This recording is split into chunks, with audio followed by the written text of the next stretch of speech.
करके पूजा करती और एक साथ एक स्वर में ये कहती कि श्याम सुंदर को या अमुक व्यक्ति को मेरा पति बना दो, तो क्या होने लगता? सब एक साथ लड़ने लगती। अभी ये देवी माता का स्थान कौन सा है भैया? ब्रह्माणी देवी के मंदिर में आप लोग जाएं और साथ में 4-5 सखियां भी जाएं और जा करके ब्रह्माणी देवी से कहने लगे कि कन्हैया को या कोई अमुक व्यक्ति को मेरा पति बना दो। तो क्या इनकी पूजा तो बाद में होती, कब आपसी में पूजा होने लगती है एक दूसरे की। लेकिन ये समस्त सखियां यमुना के किनारे पहुंची और वहां जाकर के रेत निकाल के बालू निकाली और बालू से मूर्ति बनाई और मूर्ति बना करके समस्त गोपिकाओं ने मूर्ति का पूजन किया, नैवेद्य चढ़ाया, पुष्प चढ़ाए और समस्त ब्रज की गोपिकाएं कहने लगी कि श्याम सुंदर को मेरा पति बना दो। अब श्री सुखदेव जी महाराज कथा सुनाते हुए बोले कि एक दिन ये समस्त गोपिकाएं यमुना में निर्वस्त्र होकर के स्नान करने लगी और भगवान इनकी साधना सफल करने के लिए ठाकुर जी उस यमुना के स्थान पर पहुंच गए। अब परीक्षित जी, गोपियों ने जितनी देर में डुबकी लगाई, श्याम सुंदर वहां आए और आ करके इन गोपियों के जो वस्त्र रखे हुए थे उन वस्त्रों को श्याम सुंदर ने उठाया और उठा करके एक पोटली बना करके वृक्ष के ऊपर बैठा। अब जब ये गोपिकाएं जल में स्नान कर रही थी, स्नान करते करते जब अपना जल से मुख बाहर लाई तो क्या देखती हैं कि वस्त्र ही नहीं है और इधर ठाकुर जी कदम के पेड़ पर वस्त्र लेकर के चढ़ गए।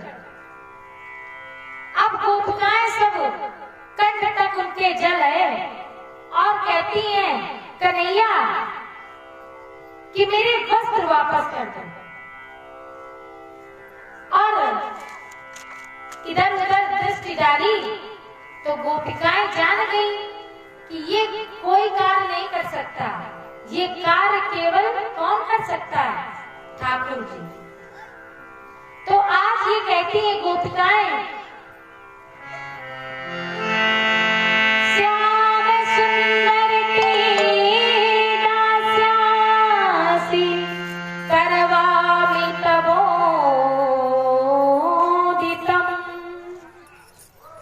श्याम सुंदर ते दास्यासी, भैया उसको चला, मुस्लिम बोलिए।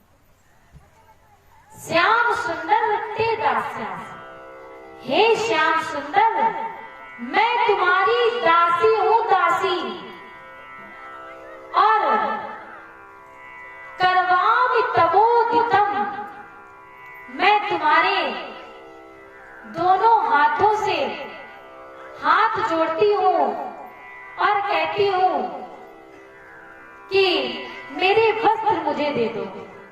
देई वासांसि धर्मज्ञ, यदि आप धर्म को जानते हैं तो मेरे वस्त्र मुझे दे दो। और नहीं तो ये गोपिकाएं क्या कहती हैं कि नहीं तो हम नंद बाबा से जाकर के तुम्हारी शिकायत करेंगे, यशोदा से शिकायत करेंगी। भगवान कहते हैं गोपिकाओं से कि ठीक है जाओ, हमें कोई टेंशन नहीं है, तुम जा करके शिकायत कर देना। और कहते हैं कि यदि तुम श्याम सुंदर ते दास्या, ये गोपिकाएं क्या कहती हैं? हम सब तुम्हारी दासी हैं, दासी। तो भगवान बोले एक ओर तो तुम मेरी दासी बन रही हो और दूसरी ओर वस्त्र मांग रही हो,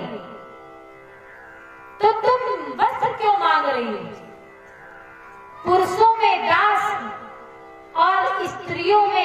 दासी किसको कहते हैं?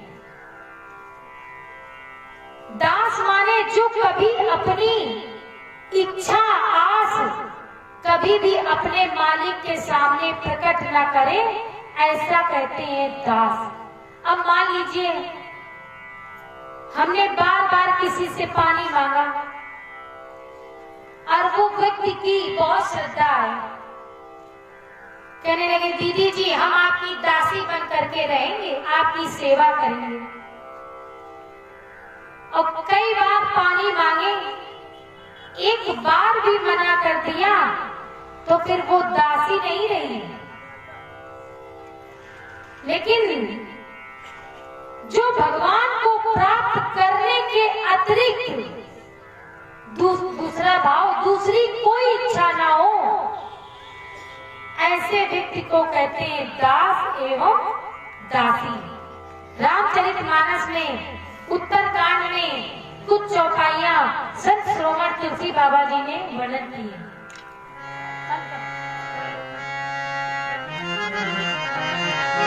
सब मम प्रिय सब मम उपजाए,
मनुज मोए भाए, तीन मुँह तुझ तुझ में सुखदारी।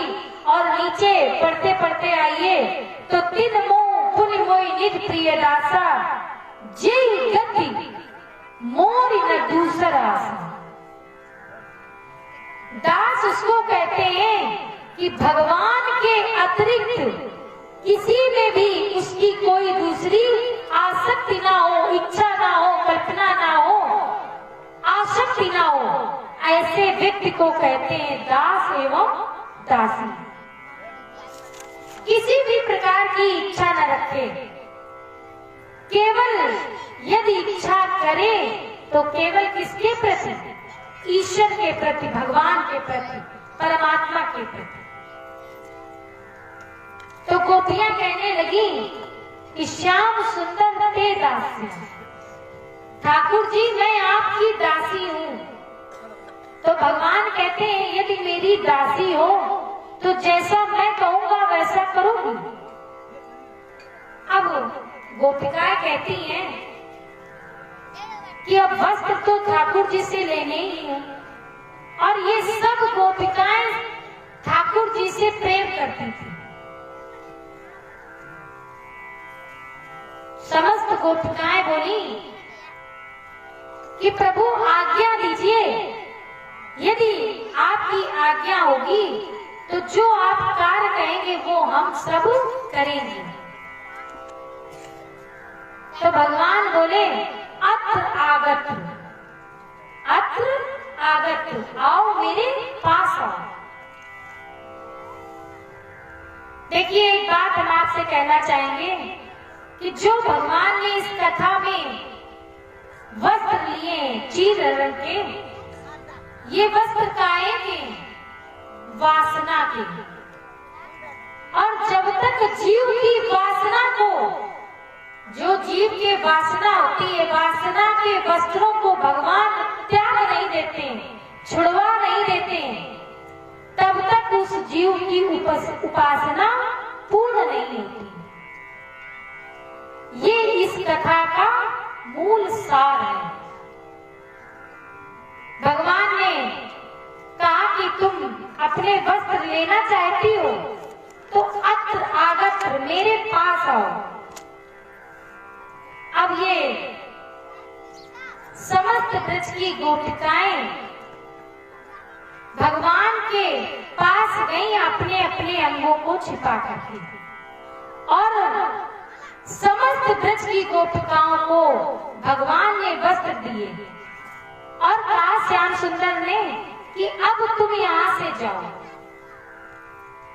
तो ये सब कहने लगी कि प्रभु, हम पूजा ही इसीलिए करते हैं कि हम आपको पति रूप में प्राप्त करना चाहते हैं, और बोली कि व्रत भी करते हैं। तो भगवान बोले कि हम जानते हैं गोपिकाओं कि तुम मुझे ये जो व्रत उपासना करती हो, तुम मुझे पति के रूप में प्राप्त करना चाहती हो। और भगवान कहते हैं गोपिकाओं से कि गोपिकाओं, जो तुमने ये कार्य किया, ये कार्य बिल्कुल अशोभनीय कार्य है। कभी भी किसी भी सरिता में ना नग्न स्नाया, नग्न होकर के सरिता में, बावड़ी पर, बगीचे में, कुएं में, घर में नग्न होकर स्नान नहीं करना चाहिए। नग्न स्नान केवल 2 बार ही होते हैं, या तो जन्म के समय और या फिर मृत्यु के समय। भगवान कहते हैं कि नग्न स्नान मत करना।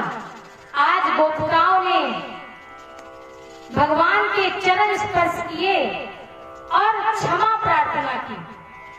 देखिए, एक हम लोगों को ये भी शिक्षा लेनी चाहिए कि यदि अपराध हो जाए तो उस अपराध को भी स्वीकार कर लेना चाहिए, और यदि हम उस अपराध को स्वीकार कर लेते हैं तो भगवान की कृपा, उनकी दया हमारे ऊपर सदैव बनी रहती है, और उस अपराध को भी ठाकुर जी हमारे क्षमा कर देते हैं। भगवान ने इन गोपियों को बुलाया और इनको वस्त्र दिए। अब ये गोपियां बोली कि प्रभु, हम आपके शरीर का स्पर्श करना चाहते हैं। भगवान बोले, अभी नहीं गोपिकाओं, अभी नहीं गोपियों, जब मैं महाराज की लीला करूंगा और उस समय जब मैं कामदेव पर विजय प्राप्त करूंगा और जब मैं मुरली बजाऊंगा, तब तुम महाराज में उपस्थित होगा, और तब तक तुम मेरी भक्ति और मेरा भजन करती रहना। सुखदेव स्वामी राजन परीक्षित जी को कथा सुनाते हुए बोले कि कुछ समय ऐसे व्यतीत हुआ, गोपिकाएं अपने अपने भवन की ओर गईं, और कुछ दिन ऐसे व्यतीत हुआ। एक दिन पूरे नगर में उत्सव की तैयारी चल रही थी। भगवान कृष्ण और बलराम नित्य प्रतिदिन प्रातः कालीन उठ करके और नंद बाबा और यशोदा के चरण छूते थे, चरण स्पर्श करते थे। अब यहाँ बालक भी बैठे हैं, तो जरा बताएं कि प्रातः कालीन उठ करके कौन कौन से बालक अपने माता पिता के नित्य चरण स्पर्श करते हैं। अब देखो, माताएं हंस रही हैं, तो दाल में कुछ काला है। अब यदि बच्चे मेरी कथा सुन रहे हैं, देखिए, हम कौन है? हम तो परदेसी फकीर हैं, और ये जो सृष्टि है ये चलायमान है। राधे भैया, आज हम यहाँ हैं और कल हमें कहाँ जाना है क्या हमें पता है? किसी को कुछ पता नहीं है। तो ये चलायमान सृष्टि है और बच्चे सोचते हैं कि हम सरकारी नौकरी हमारी लग जाए। कोई अगर हाथ देखने वाला आ जाए या कुंडली देखने वाले आ जाए, महात्मा जी या व्यास जी, तो तुरंत हमारी माताएं भी इसमें आएंगी। अगर कोई दरवाजे पर आ जाए सन्यासी वगैरह और कहे हम हिमालय से आए हैं और बहुत पहुंचे हुए संत हैं, तो भले ही उसके बारे में कुछ न जानती है, लेकिन इतनी सीधी है, इतनी भोली है हमारी माताएं कि तुरंत ही उसके बस में आ जाती है। यदि बच्चों को अपना भविष्य अच्छा बनाना है, ये केवल हम भाई लोगों के लिए नहीं कह रहे हैं, ये हमारी जितनी बहनें बैठी हैं इनके लिए भी हम कह रहे हैं कि यदि अपना भविष्य आपको अच्छा बनाना है तो नित्य प्रतिदिन आप प्रातःकालीन उठ करके, लेकिन बड़े से कभी जवाब नहीं देना, बड़ों को कभी जवाब नहीं देना, और नित्य प्रतिदिन यदि आप हमेशा सदैव निरंतर लगातार एक साल आप अपने माता पिता के, गुरुजनों के, आपसे जो बड़े हैं उनके चरण स्पर्श करेंगे तो विधाता आपकी तकदीर बदल देंगे। और देखिए हम भी कहीं जा नहीं रहे हैं, हमारा कोई बहुत दूर नहीं निवास स्थान है, हमारा निवास स्थान वृंदावन धाम में है और हमने अपना पता भी सबको बता दिया है। और यदि कोई ये आजमाना चाहे कि तकदीर बदलती है कि नहीं बदलती है, तो आप इसका उपयोग करें और देखिए फिर बाके बिहारी आपकी तकदीर बदलते हैं कि नहीं बदलते। और 1 वर्ष के बाद आप हमसे मिलिएगा आके और बताइएगा कि आपका जो समय बदला कि नहीं बदला। ऐसे ही पुनः प्रसंग पर आए। देखिए एक बात हम और कहना चाहेंगे कि यदि मेरी वाणी से आप लोगों को बुरा लगे तो हम व्यासपीठ से आपसे क्षमा चाहेंगे, लेकिन हम आपको उपदेश इसलिए कर रहे हैं कि आपका भविष्य उज्जवल हो और जो लक्ष्य आप पाना चाहते हैं तो उस लक्ष्य को पाने में आपको कठिनाई नहीं होगी, बड़े ही सरलता से आप अपने लक्ष्य को पा सकते हैं, बशर्ते शर्त ये है। और अगर ये नहीं करेंगे तो फिर कोई गारंटी मेरी नहीं है।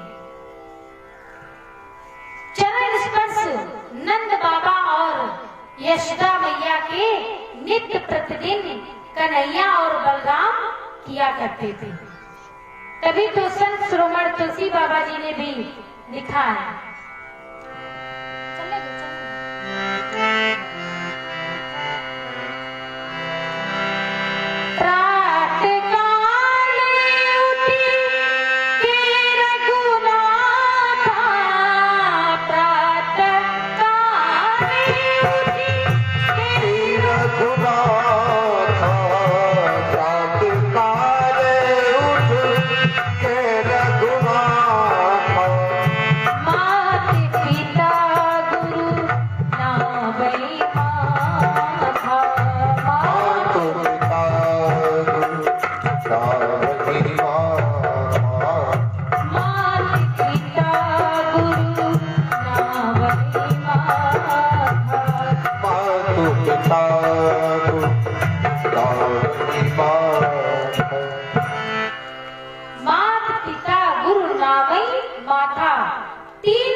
ठाकुर भी, राघवेंद्र सरकार भी आए तो प्रातः काल उठ करके अपने माता पिता के चरणों का स्पर्श करते थे।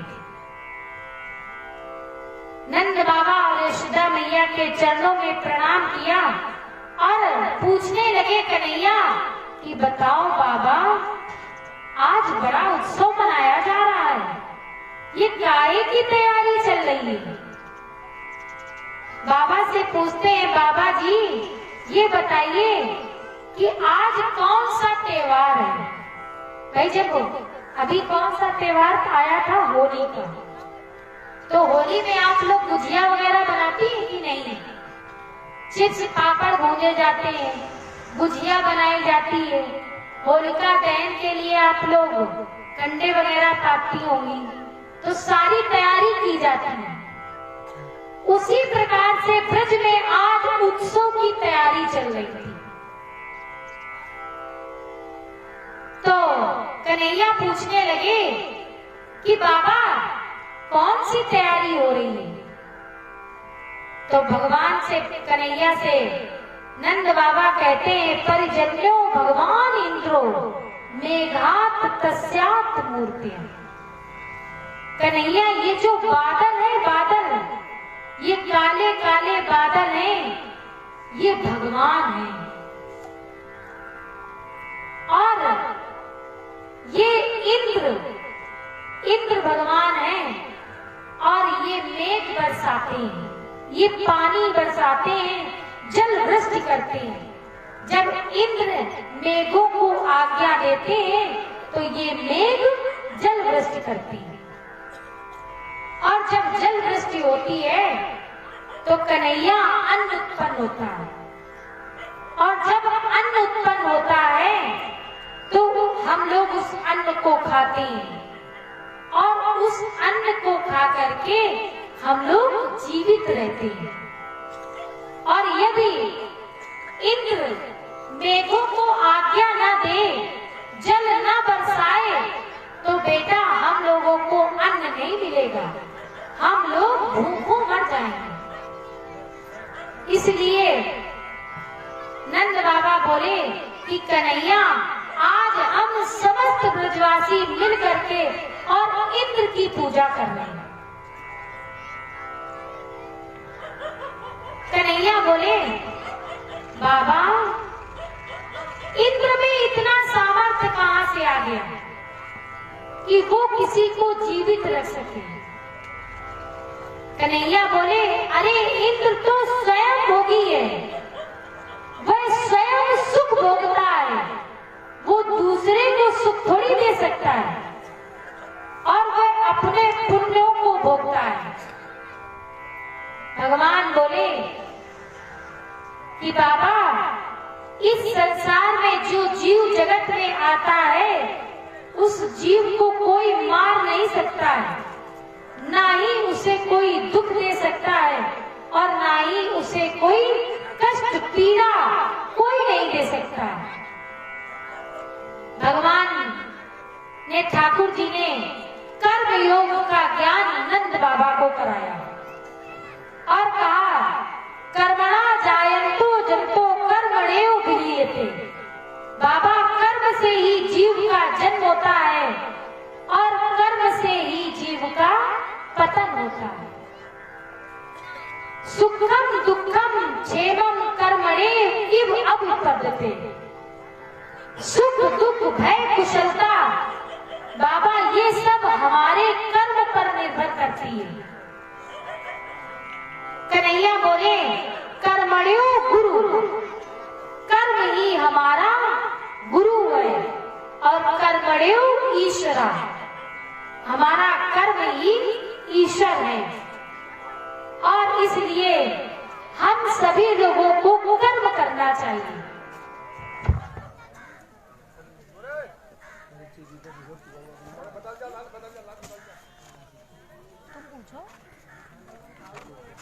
हाँ जा रहे भाई पानी हाँ हाँ बोलो ये हाल लगे जाए ये वहाँ आए होंगे ये वॉल्यूम नहीं लगाया था आपने गाँव क्या मार हम गाँव छोड़ सका था।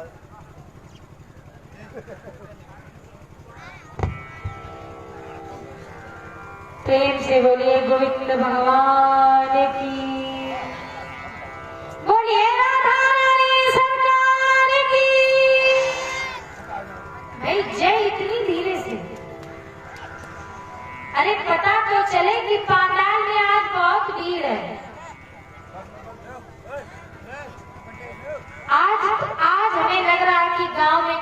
रहते हैं। अरे आप हमें बड़ी है भीड़ है। अच्छा कथा भी बढ़ सकती है, इसमें कोई समय नहीं है। अच्छा राधे माँ, का 1 महीने चले, का 1 साल चले पूरी, ठीक है। ठाकुर की कृपा है जिसमें। बस कर्म तो हमें करना ही पड़ेगा राधे भैया। कृपा तभी उनकी मिलेगी जब हम कर्म करेंगे, और कर्म करेंगे तो फल की इच्छा नहीं करनी चाहिए, क्योंकि जब हम कर्म अच्छा धर्म कर्म करेंगे तो ठाकुर जी फल अपने आप देंगे। तो भगवान ने कहा बाबा से कि इस जीव जगत में मनुष्य को कर्म करना चाहिए। जैसे मान लीजिए एक व्यक्ति बढ़िया बगीचे की देखभाल कर रहा है और उस बगीचे में आम के वृक्ष लगे हुए हैं। अब गर्मी का समय होता है तो छाया के लिए जीव क्या करते हैं कि आम के वृक्ष के जो छाया होती है वही निकट लेट जाते हैं।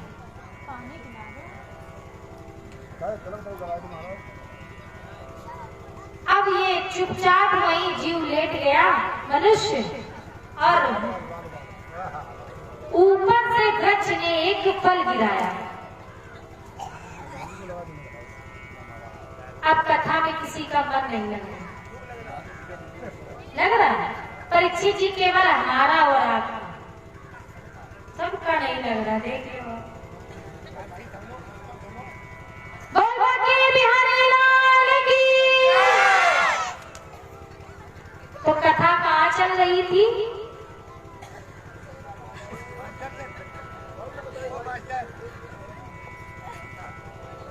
एक व्यक्ति आम के वृक्ष के नीचे लेटा हुआ और उस वृक्ष से एक फल गिरा और वह फल उसके हृदय पर लग गया। अब आम का पका हुआ फल, अब देखो ये कर्म नहीं व्यक्ति करना चाह रहा है, अब खाने का ये रास्ता निकाल रहा है। अब जो रास्ते से निकलता उसी से कहता कि भैया ये फल हमारे हृदय में गिरा है, जरा इसको उठा करके हमारे मुख में निचोड़ दो। तो 2-3 लोग बोले कि इसमें हमें बुलाने की क्या आवश्यकता है, अरे भाई फल गिरा है इसको उठा करके और खा लो। और जब कोई निकले तो बस रात से कहे कि भैया ये फल जो हमारे वक्ष स्थल पर है इसको उठा करके और मेरे मुख में निचोड़ दो। एक व्यक्ति वहां होशियार था, निकला और जब इसने ऐसा ही कहा मूलचंद भैया कि ये फल मेरे मुख में निचोड़ दो, तो उस व्यक्ति ने उसके हृदय से वो फल उठाया वक्ष स्थल से और उसके सामने उस फल को सुंदर धुला और धुल करके वो जो चिपकी नहीं होती है ऊपर की, उसको निकाला और उसका रस पिया। और रस पीने के बाद बोला कि बहुत मीठा फल है और सुंदर फल खाया और फल खा करके वहां से चल पड़ा और कहने लगा भैया तुम्हारी कृपा से हमें ये फल प्राप्त हुआ, और राम राम कह करके वो चल पड़ा। अब देखिए फल किसको प्राप्त हुआ? फल भगवान ने दिया खाने के लिए, साधन भी दिए। साधन ये हाथ, ये हमारे साधन है।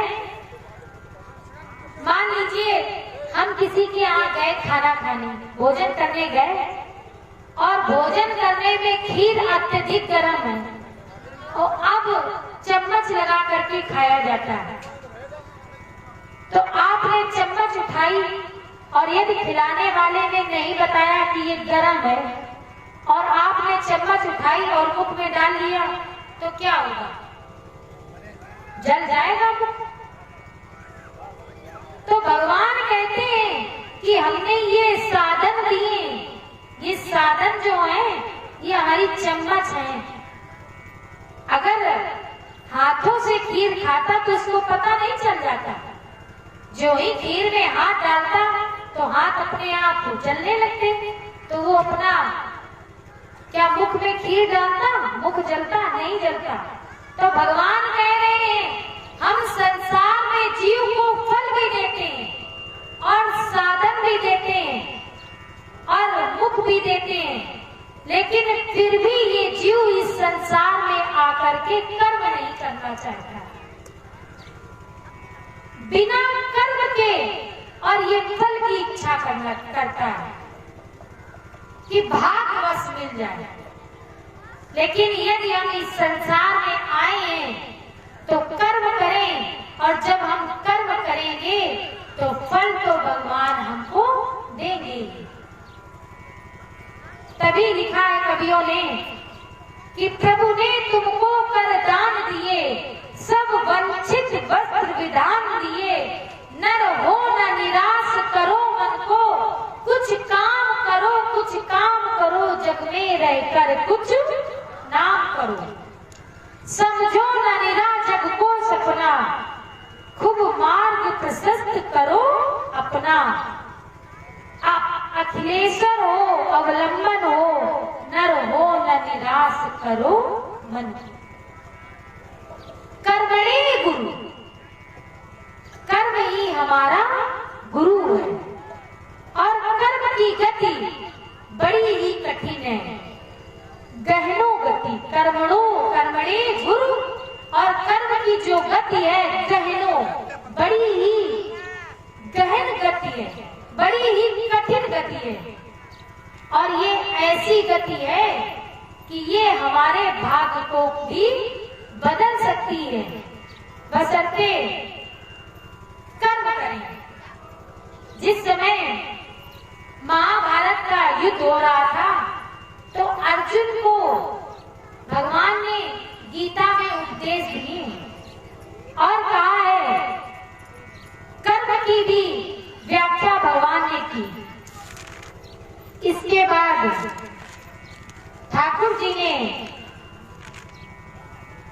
समझाया पिताजी को कि प्रकृति का आदर करो, प्रकृति दर्शन करो और प्रकृति की पूजा करो। यदि हम मनवांछित फल प्राप्त करना चाहते हैं तो भगवान ने कहा कि बाबा नंद बाबा की पूजा करो, गोवर्धन गिरिराज जी की पूजा करो। लेकिन और ये गिरिराज जी ऐसे हैं कि ये तो आप जो खिलाओगे वो खाएंगे, ये तो सब कुछ खाएंगे और आप इनकी पूजा करिए, प्रकृति की पूजा करिए। भगवान की बात नंद बाबा ने सुनी और नंद बाबा ने कहा कि यदि हम ऐसा करेंगे तो फिर इंद्र क्रोधित हो जाएगा। तो ठाकुर जी बोले कि नहीं बाबा, आप कर्म करें, प्रकृति का पूजन करना, क्योंकि प्रकृति की यदि हम पूजा करेंगे तो प्रकृति हमें देव संपत्ति देगी। और वेद पुराण शास्त्रों ने भी केवल 3 बातों को ही मान्यता दी है, एक ब्रह्म और दूसरा जीव और तीसरी प्रकृति, और चौथे का कोई स्थान नहीं है। और कहा कि यदि जीव ब्रह्म को पाना चाहे, इनकी कृपा पाना चाहता है तो प्रकृति का पूजन करे। उसको प्रकृति पूजन करने के लिए सामग्री को एकत्र करना पड़ेगा। इधर भगवान ने ज्ञान का उपदेश दिया और ये पूजन भगवान ने गिरिराज जी का इसलिए भी कराया कि जिस समय रामेश्वरम में पुल की स्थापना कर रहे थे, वो यूथप बंदर, भालू बंदर जब पुल बना रहे थे, तो हनुमान जी ने इस पर्वत को उठाया, और जब इस पर्वत को उठाया तो उसी समय राघवेंद्र सरकार ने घोषणा कर दी कि जो वानर जिस पर्वत को जिस स्थान पर लिए है, वो उसी स्थान पर वह पर्वत रख दे, वह उसी स्थान पर वह पत्थर रख दे। अब हनुमान जी जिस शिला को लिए थे,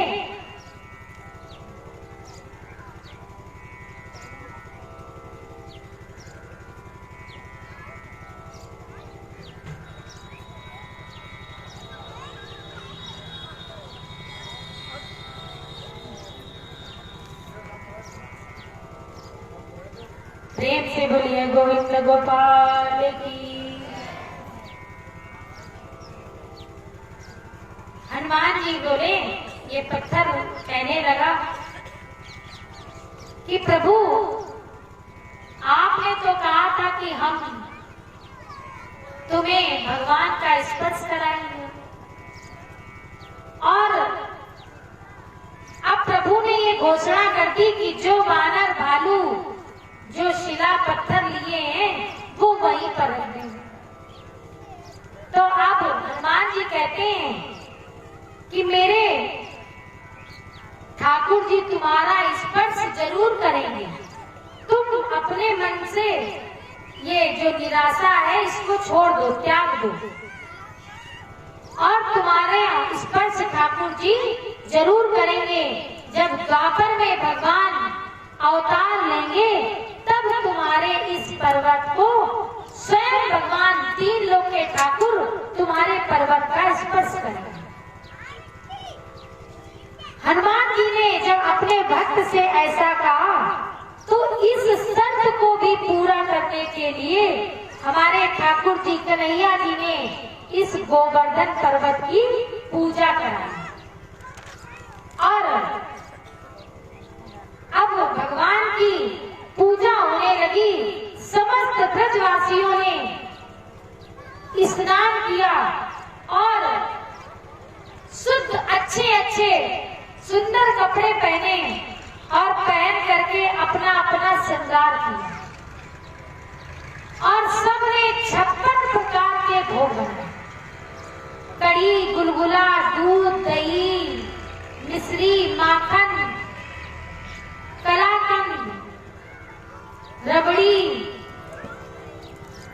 56 प्रकार के काजू, बादाम, पिस्ता सब मिला करके 56 प्रकार का भोग भगवान को लगाया गया। अब यदि जो भोग की सामग्री लाए हैं, तो सब गोपियां और सब ब्रज के वासी श्रृंगार करके और सब प्रकृति का पूजन, गोवर्धन जी का पूजन करने के लिए सब चल पड़े। तो आइए हम लोग भी चले गोवर्धन गिरिराज जी के पर्वत के निकट।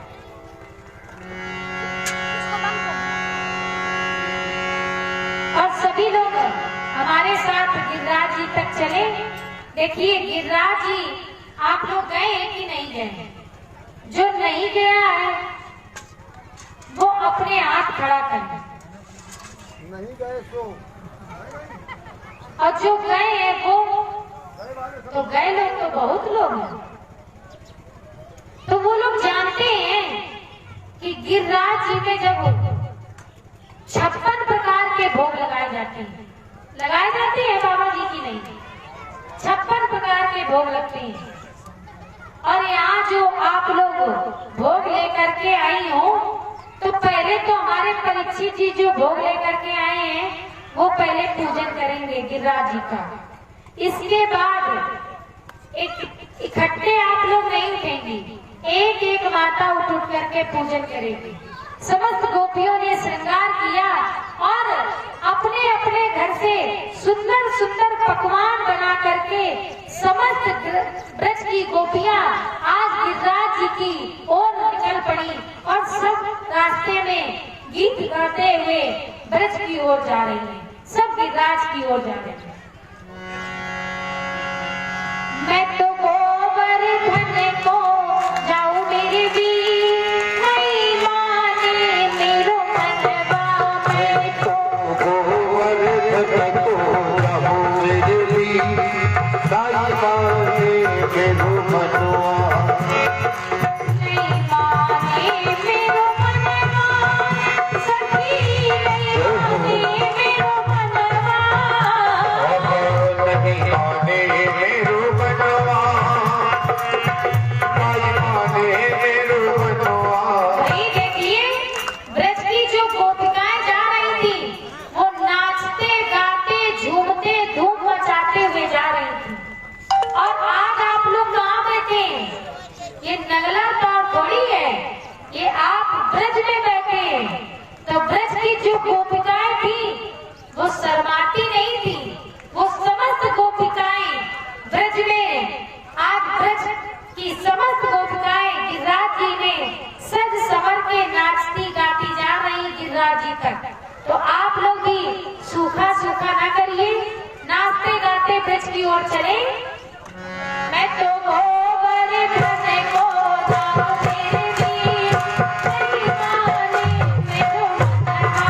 मैं तो गोवर्धन को जाऊं मेरे वीर, नहीं माने मेरो मनवा। नहीं माने मेरो मनवा, सखी नहीं माने मेरो मनवा। नहीं माने मेरो मनवा, नहीं माने मेरो मनवा। गोवर्धन को जाऊं मेरे वीर, नहीं माने मेरो मनवा। जाओ मेरे वीर, नहीं माने मेरो मनवा।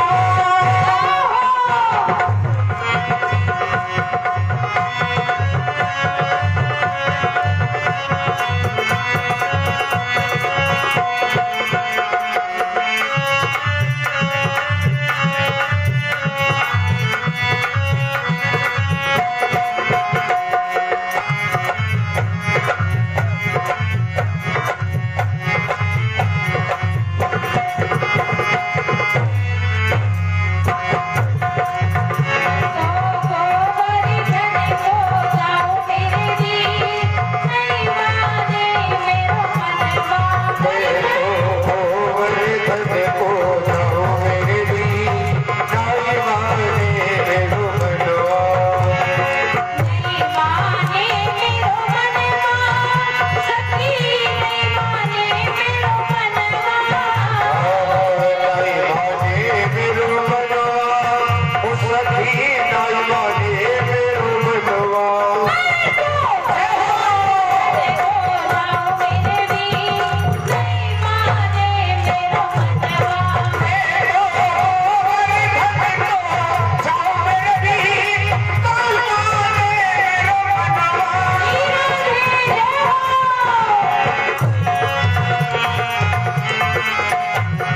जय हो।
फल। तो देखिए, हमने तो केवल कहा था और प्रमाणित हो गया। प्रमाणित हुआ कि नहीं हुआ? मीठा मीठा शरबत आपको मिल रहा है फल। तो यदि आप कर्म करेंगे तो आपको फल कौन देगा? हम लोग सोचते हैं फल इस जीव जगत में ढूंढते हैं कि भगवान फल नहीं देने वाले हैं, फल इंसान देगा। और ये कर्म आप कर रहे हैं कि इस जगह बैठ करके कथा सुन रहे हैं। तो कथा सुनने का ये प्रभाव है कि भगवान ने आपको बैठे बैठे और सुंदर मीठा मीठा फल दिया।